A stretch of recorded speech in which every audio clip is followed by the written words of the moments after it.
Embassy of India in Yangon with His Excellency Mr. Vikram Misri.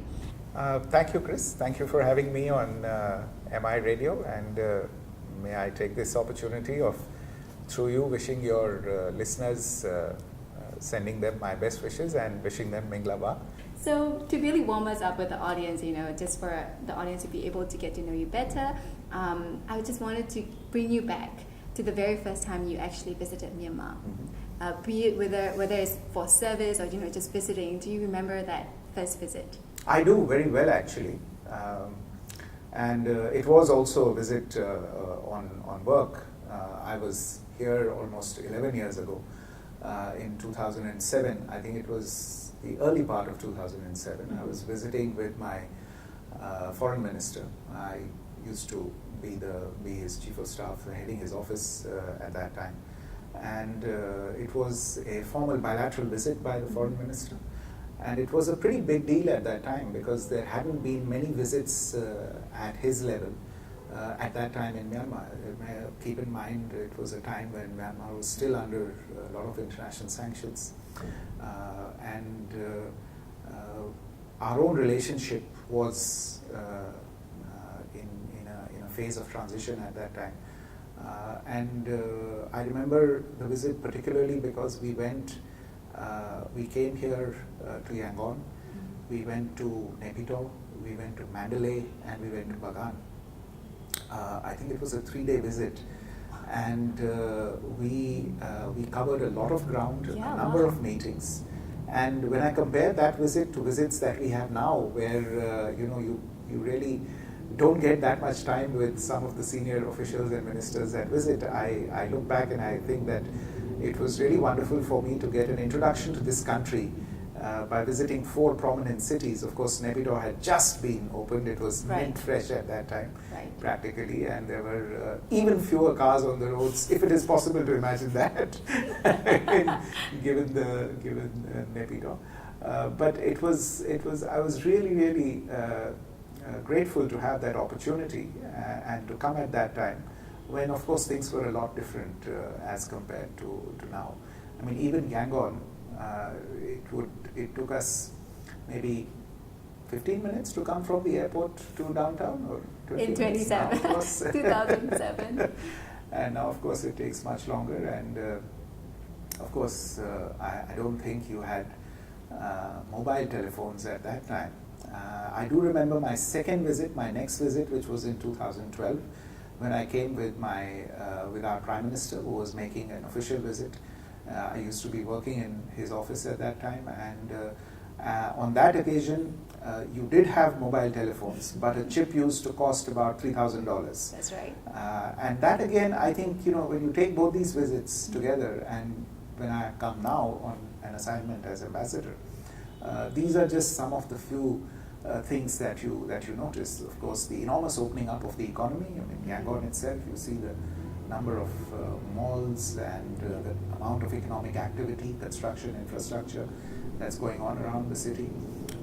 The revolution in telecommunications that has taken place.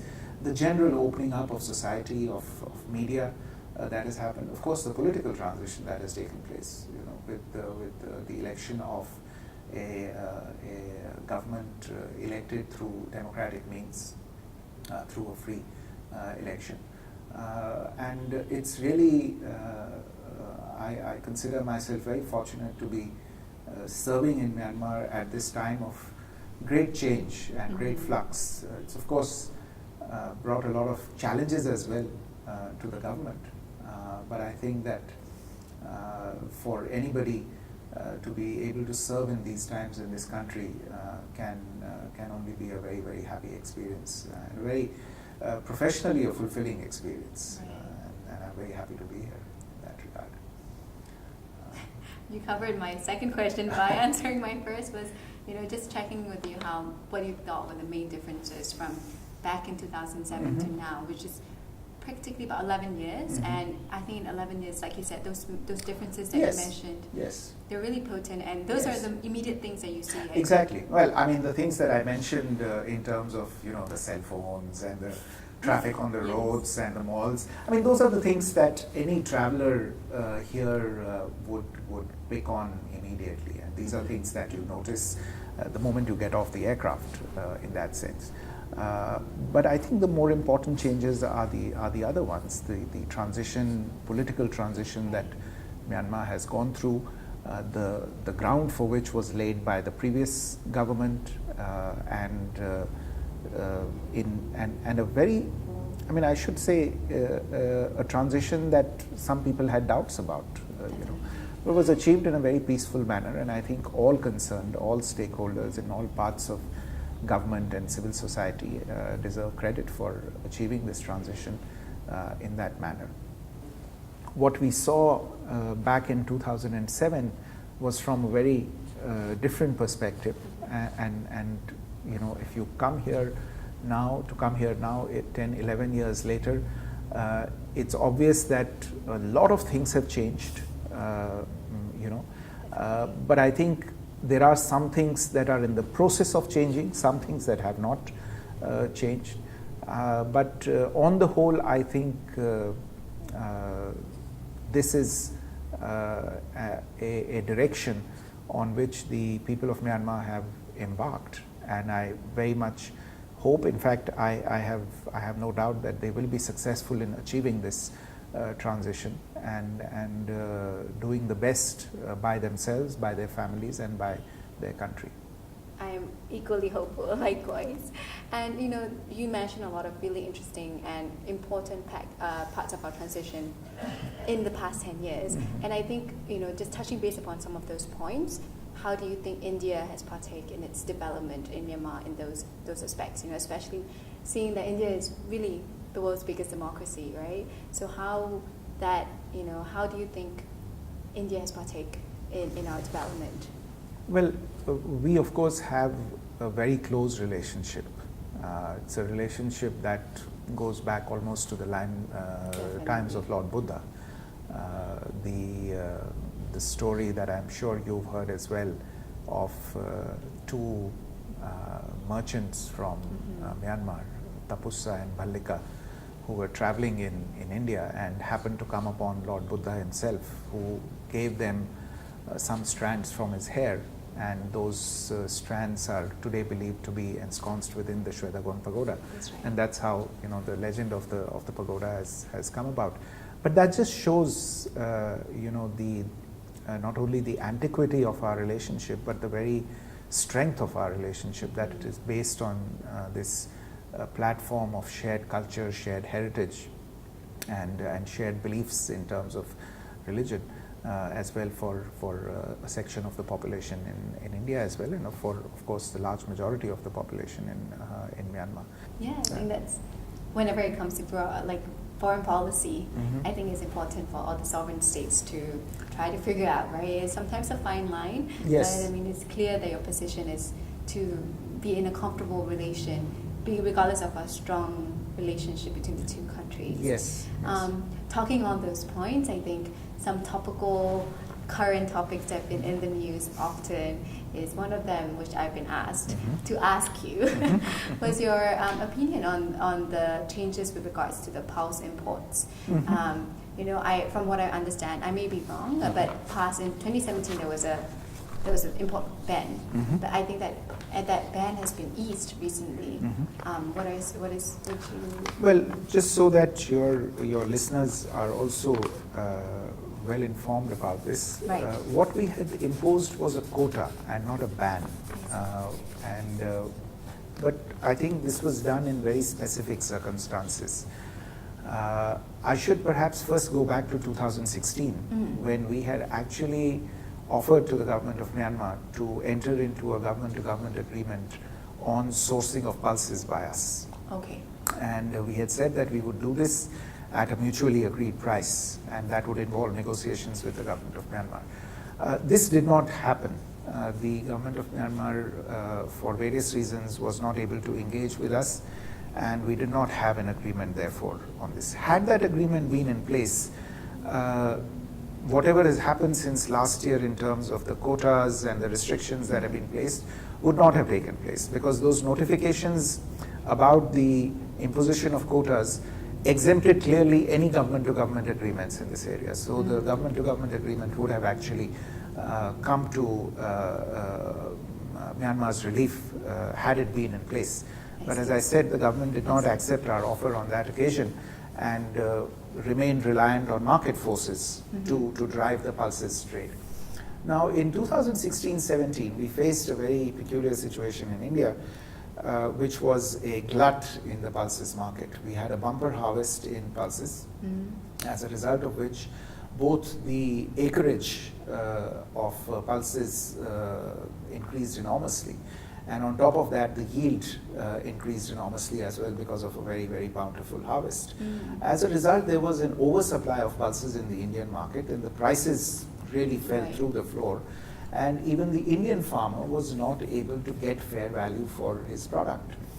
And in such a situation, it would have been completely impractical for the government to continue allowing the import of pulses into India, driving the price further and further down and contributing to chaos in the market. So I understand and on this I have had many discussions with our colleagues here and with people in government here, and I fully understand the difficulties that the farmers here would be facing or would have faced since last year on account of this move that was made by our government. But I would submit to them that it is a situation exactly similar to that was faced by our farmers and by our government. So our government was also in a sense constrained to act in the interests of a very large number of farmers in India who are dependent on the pulses trade, to take steps to prevent the prices from falling further, and so that they could get fair value for their produce. In any case, even last year we had indicated that we would be trying to look for relief measures. I think earlier this year there was an unnecessary scare that was caused by some actors in the market trying to say that the export of pulses or the import of pulses into India was going to be banned, which means a complete stop, which is never the case. And I think in May itself, just about a month ago, we have come out with renewed notifications that have allowed the import of pulses once again up to a certain quota. And the Myanmar traders that I've spoken to are once again engaging with their counterparts in the trading business to start their exports to India. These will obviously not reach the levels that have been witnessed in previous years, nor will they reach the prices that have been extracted in previous years. But I think at least there will be some predictability, and I think the people connected with this trade should be assured that we do have the interests of the pulses sector in Myanmar in mind as well. And to the extent possible, everything will be done to protect those interests. And I do hope that going forward into the future, the markets will stabilize enough for us to take a more relaxed view of the situation. But I do also hope that we will not miss the opportunities when they are offered. And I thought that the Myanmar government missed an opportunity in 2016 for entering into an agreement that would have lent a certain amount of stability to our trade. Now we have gone through this experience. I am sure that it's a lesson going into the future, and I hope that our two governments can cooperate more constructively in this sector as well. Are you by any chance in talks to have that government intervention again, a government agreement? We are. It is still on the table, and we are very much open to the thought of continuing to engage with the government on that. And we have regular meetings between our ministries of commerce on the two sides, and I'm sure that in the next meeting, we've now just dealt with the immediate priority that was there to reopen the quota and reestablish the quota. But I think going forward, the next opportunities that we have in terms of talking to each other, we'll be raising this matter once again. Yeah. See how things go. I think I can understand because India itself still has a huge agricultural population. Yes. And Myanmar itself, we have about 70% of our population participating in agriculture, in various aspects of it. So whenever something like this happens, Right. like you're right, it does scare the population, Yeah. and sometimes perhaps what's reported is also not exactly correct or direct or missing Yes. some crucial parts. Right. I mean, to be quite frank, I think that the basic understanding was import ban. Yes, and yes, that's and what's that, bad. yeah, that concerned me as well, because I think it was the wrong terminology to use. And the fact is that there was a quota. Yes, once the quota is reached, you can't Yeah. export after that, but it doesn't mean that you can never export after that, because the last year's quota notification itself made it clear that it applied to a particular financial year. And this has been the case generally in India, that the quotas are announced on a financial year basis. And as soon as the new financial year got underway, we Yes. announced a fresh quota for this year. And I'm sure that unless the situation changes where you could have pulses going back to being under the free import regime, Right. which means you can export as much as Yes. possible, that a quota system will be in place. So people should expect that a certain amount of space will be available in the Indian market to export as well going forward into the future. Gotcha. I think thank you for clarifying that, especially the that. timeline of which these negotiations Right, took place. right. I think it's helpful for anyone who's listening. It's very informative, right? Instead of having this idea of what Yeah. it should be, I think maybe we're not too educated or informed about the potentials of India's healthcare sector at the Right. moment in Right. Myanmar. But of course, with time to come, the acceptance of generic drugs, Sure. the acceptance of the technology being available Sure. in the neighboring country. Sure. Would become much better. And I think one area in which that's already being improved is the reduction or a complete termination of visa fees now for Yes, that yeah. is something that was announced by the Prime Minister last year Right. when he came as a gift to the people of Myanmar. So as I like to say, we haven't made it visa free, but we made it a free visa. So people had, in fact, just shortly before that, some tour operators here who had come and were talking to me about the rise in visa fees, because they had just been raised the previous year from 50 to 100. So I said, okay, just be patient and let the Prime Minister come. I'm sure he'd solve your problems.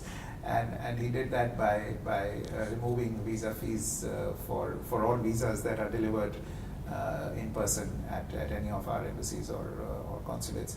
If you want super fast service and you don't want to visit the embassy and you want the visa electronically, it is available electronically as well, but in that case there is a modest fees that still has to be paid for the processing, Right. etc. But if you come to our embassy here or our consulate in Mandalay or at any embassy anywhere in the world where a Myanmar citizen goes, the visa is free. And that's great. I mean, as a Myanmar citizen, I experienced a lot of trouble applying for visas to Right. so many countries. And having that kind of lowered down barrier actually Right. is really helpful. And talking about that kind of lowered barrier, I think it is also then helpful for us to start visiting India Yes. as a tourist destination. I think Yes. it's not exactly the first country that you think of as a Myanmar Yeah. citizen. We don't always. Yeah, it's not and that's a familiar. pity, I find, because Yes. I mean there is so much of tourist value that India has to offer. We have, if I'm not mistaken, the largest number of UNESCO World Heritage Sites in the world of any country.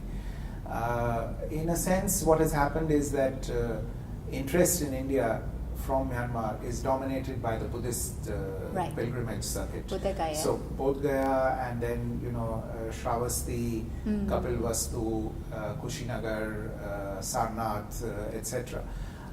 But there are two things. One is that not only are there wonderful things to see in many other states in India, even from the Buddhist perspective, there are some fantastic Buddhist heritage sites in many other states of India.